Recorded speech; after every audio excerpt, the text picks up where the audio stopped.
Nothing is free. మీరు free అని వచ్చి కూర్చుంటున్నారు కాదు. You have to pay the attention, you have to give the time, you have to practise it, you have to implement it, you have to experience it, you have to fail from the implementation, then you get the experience, then you become the master. గాలి పీల్చుకోకుండా గట్టిగా 5 నిమిషాలు ఉండండి. మేము పీల్చుకొని పోయి నాకు ఫ్రీగా నా ముక్కలకు పోతే తీస్తాను, దెబ్బకే ప్రాణం పోయి కూర్చుంటాం. So nothing is free. Please remember this. Discipline. Morning 2 o'clock లేస్తే ఈవినింగ్ 7 వరకు నేను నిద్రపోకపోయి కనీసం 4-5 సార్లు ఇంటికి వచ్చిపోయి మా ఆవిడ అన్నది పిచ్చోన్ లాగా తిరుగుతున్నావు, ఏం చేస్తున్నావు నువ్వు, ఎక్కడ పోతున్నావు, ఎందుకు అవుతుంది క్షణం ఇంట్లో ఉంటలేవు అంటే నాకు ఇల్లే లేక ఇంట్లో ఉండి ఏం చేయాలి, నేను కిరాయి ఇంట్లో ఉన్నా, నేను ఇంట్లో ఉండి ఏం చేయాలి, నా ఇల్లు అని చెప్పుకున్న రోజు నేను ఇంట్లో ఉంటా. బట్ ఆ టైంలో కూడా నిద్రపోవడానికి టైం దొరకకపోతే ఏ ఫుడ్ తింటే నిద్ర తక్కువ వస్తుంది, గాంధీజీ ఎందుకు 2 గంటలు నిద్రపోయారు, అబ్దుల్ కలాం గారు ఎందుకు 4 గంటలు నిద్రపోయారు, వాళ్ళు తీసుకున్న ఫుడ్ ఏంది, వాళ్ళ ఆలోచన విధానం ఏంది, మనం అన్ని సాధించవచ్చు మన లైఫ్ లో అంటున్నాం కదా, మరి ఇంకా అదే చదువుకొని ఉంటే ఎట్లా, దీనికి అన్నిటికీ రీజన్ ఏంటి అని నేను ఫైండ్ అవుట్ చేసిన తర్వాత మెల్లిమెల్లిగా ఒక్కొక్క జాబ్ కంప్లీట్ చేసుకుంటూ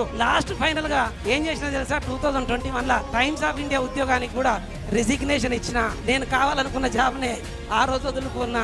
నాకేదో గ్రేట్ అనుకున్న ఫీలింగే అన్నిటికంటే ఇంపార్టెంట్ రియల్ ఎస్టేట్ అనుకుని this is the real life అని చెప్పి కంప్లీట్ రియల్ ఎస్టేట్ లోనే ఉన్నా. నాకు వచ్చే 10 లక్షల ప్యాకేజ్ పక్కన పెడితే దానికి 10 టైమ్స్ సంపాదించడానికి అవకాశం ఉంది. అట్ ద సేమ్ టైం 100 మందికి లైఫ్ ఇవ్వడానికి అవకాశం ఉంది, 1000 మందికి ఇన్స్పిరేషన్ ఇవ్వడానికి అవకాశం ఉందని ఈ ప్లాట్ఫామ్ యూజ్ చేసుకున్నాం. So that is what discipline is matters.